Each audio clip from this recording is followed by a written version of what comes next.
All right, everybody. So I am about to do the spaghetti bake, and these are the items that I'm going to be using. Oh, forgot the onion.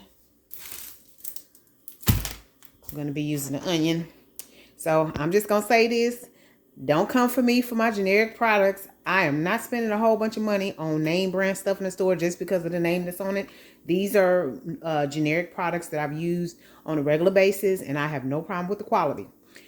This is a disclaimer. This is a cheater's version of spaghetti bake. I normally make my own spaghetti sauce, but I am using canned spaghetti sauce with some tomatoes and some seasoning.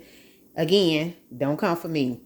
I am tired, I'm on vacation, and I'm not doing all that cooking. But y'all gonna enjoy the video.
Okay, so now it's time to assemble, and I usually do this in a bowl because I want to make sure that I have the desired noodle to sauce ratio.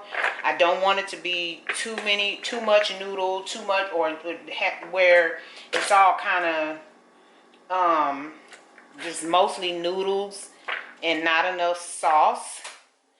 And then I don't want it too much sauce. I should have left that in there. I don't want it too much sauce where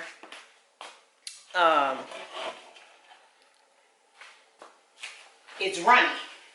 So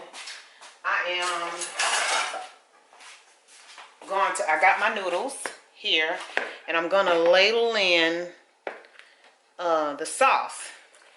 And so what I did was I browned my meat, drained off the fat, and then I added in a whole onion and a whole pack of mushrooms. Now my family loves mushrooms. You don't have to put, that many mushrooms, that much onion, or that you can put in whatever amount of mushrooms and onions, or not at all, that you desire. The other thing is I added a little bit more meat because I didn't want to be stingy on the meat. I wanted, pretty much every bite to have some meat. I didn't add more than 1 can of the spaghetti sauce because that's why I was using the broth. When you use the broth with the packets, it actually creates a spaghetti sauce. So that's the seasoning package. The reason I use the zesty seasoning is because it kicks up the flavor of the spaghetti bake. Because the canned spaghetti sauce can be kind of bland. And looks like I'm gonna use, y'all forgive my arm, looks like I'm gonna use quite a bit of the spaghetti sauce. I thought I may have a bunch of it left, because I was like, oh man, I made too much sauce, and I'm like, I'm gonna have a whole bunch of sauce left over. So now I have the desired sauce to noodle ratio. I still have sauce left, and I still have noodles left. So now what I want to do is get my casserole dish in aluminum foil. And what I'm going to start to do is layer the spaghetti in the dish. Y'all give me a second. I'm just moving this stuff out of the way so I have space to work. But I am going to layer. I'll move this over here. I'm going to spray it down first.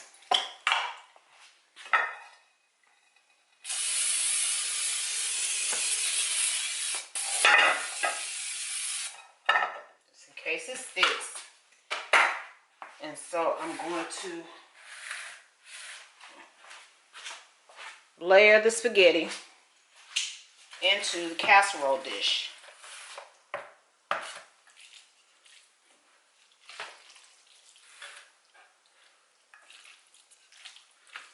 And I want to make sure that I'm getting plenty of spaghetti in each layer, because in between the layers I'm going to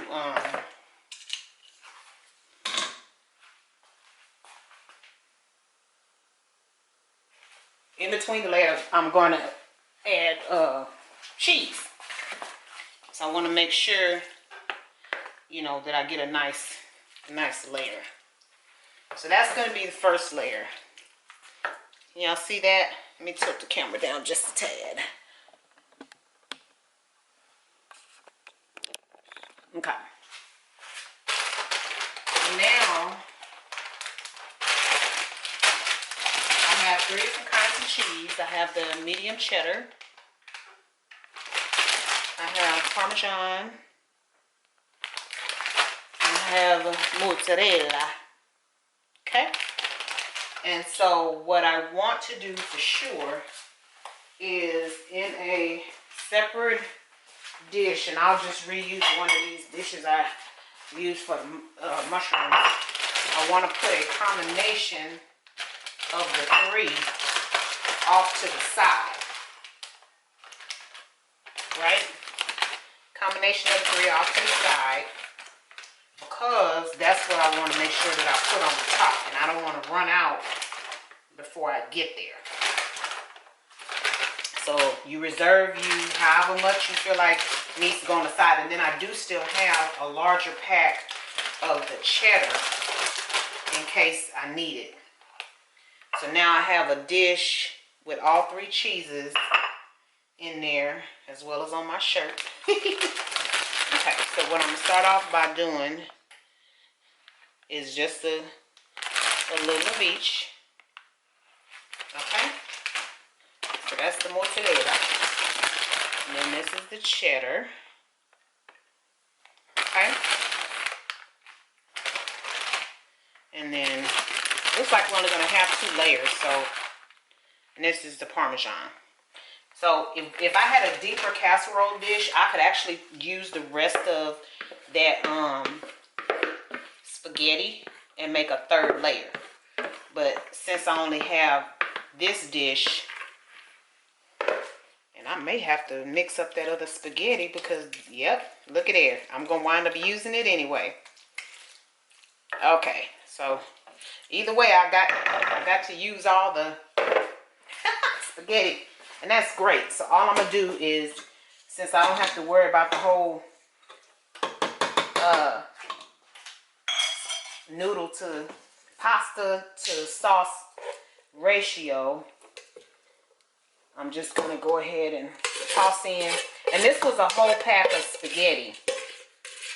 This was a whole pack of spaghetti noodles that I used, and I know that I used more than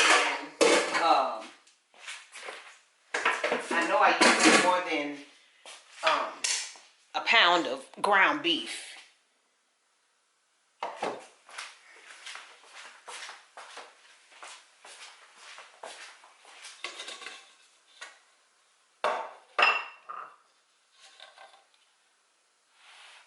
That burner was still a little hot, so I ain't wanna. Yeah, it looks like we got more noodles this go round, but I ain't gonna trip because it's still gonna come out good because I got plenty of sauce left over.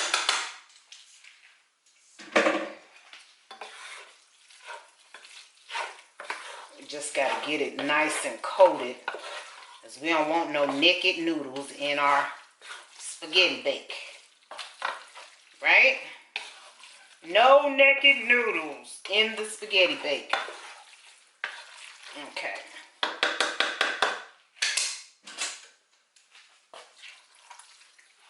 Get that close, make a big old mess. We might have a little bit left over.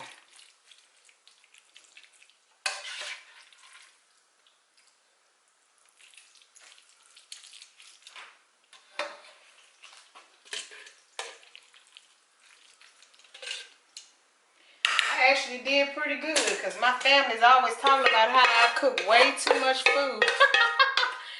And I actually was able to utilize all of the sauce and the noodles. And I think that's great. And right before I cover it, I'm going to show you a little trick that I learned. When you're making dishes that that you have cheese on top, one of the things that excuse me, one of the things that irritate the devil out of me is for the cheese, like you got all this nice, gooey, crispy cheese on top, and then you go to pull the aluminum foil off, and all of that gone cheese is stuck to the foil, and now you got to sit there and pick it off. So, I'm going to go ahead and use the mixture first, since I already got it in a bowl. And we definitely want this nice and covered. Yeah, so we got plenty of cheese. Won't have to worry about that.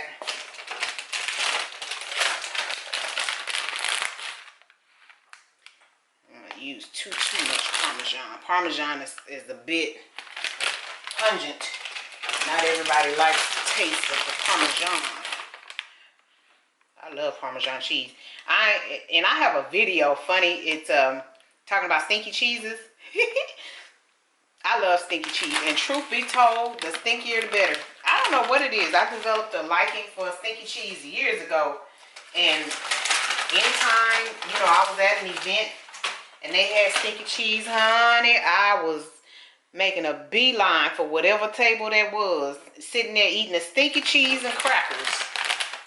I know y'all probably looking like, dang, that's a lot of cheese, but it's a lot of spaghetti underneath there too. So last thing you want is to be stingy with the cheese. And this might not look cute to some of y'all because of how I put this on here, but hey, it's gonna eat just fine. But anyway, yeah, you don't want to you know, be digging around in this spaghetti bake and the piece you take out ain't got enough cheese on it. That's so. No, I was gonna put the last of this Parmesan on there, but I'm not gonna do it. Okay. So now here's the trick that I wanted to show you. This is trash. So you need your foil, right? So measure your foil out. Always just a little bit more than what I need. And then, no. All right, y'all, here we go. This is the finished product, and here is the aluminum foil that I was telling you about. And as you can see, there's no cheese on there, a little bit, but all the cheese kind of stayed on top. And then here's the slice. All right.